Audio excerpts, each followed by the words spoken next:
Morphologie du hamster. Le corps du hamster est recouvert d'une épaisse et douce fourrure, la peau est souple et très élastique. Le mâle et la femelle revêtent un aspect semblable, même s'il existe, chez certaines espèces, une légère différence de taille entre les deux, exception faite, bien entendu, des organes génitaux externes.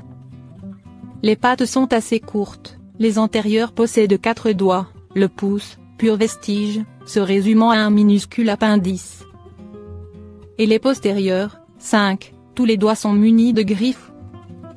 Quand il veut regarder autour de lui et examiner son environnement, le hamster se dresse sur ses pattes de derrière. Les pattes de devant servent éventuellement à saisir la nourriture pour la porter à la bouche et aident en outre à nettoyer le pelage. Les moustaches pour détecter les obstacles. Le museau présente de longues moustaches qui remuent sans cesse lorsque le petit rongeur hume.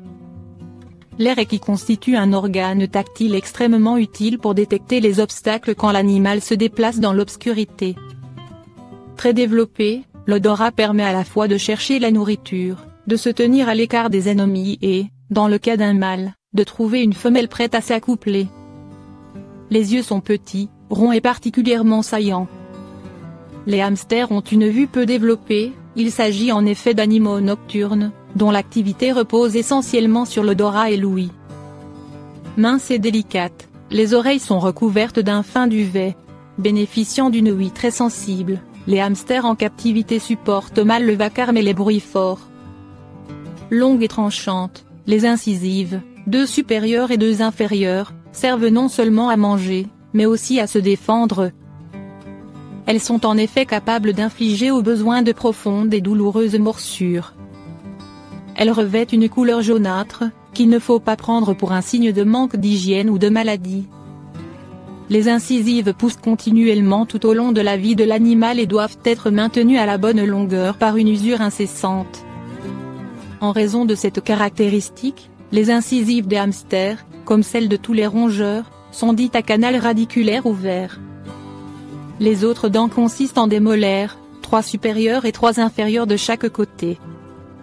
À canal radiculaire fermé, quant à elles, cela signifie qu'à l'instar de nos dents, une fois sorties, leur croissance s'arrête.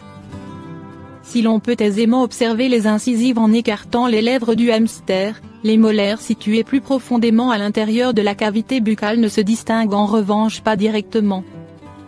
Un espace dépourvu de dents, appelé diastème, sépare les incisives des molaires. Tant les incisives que les molaires commencent à percer dès la naissance. Transport de la nourriture avec les abajous.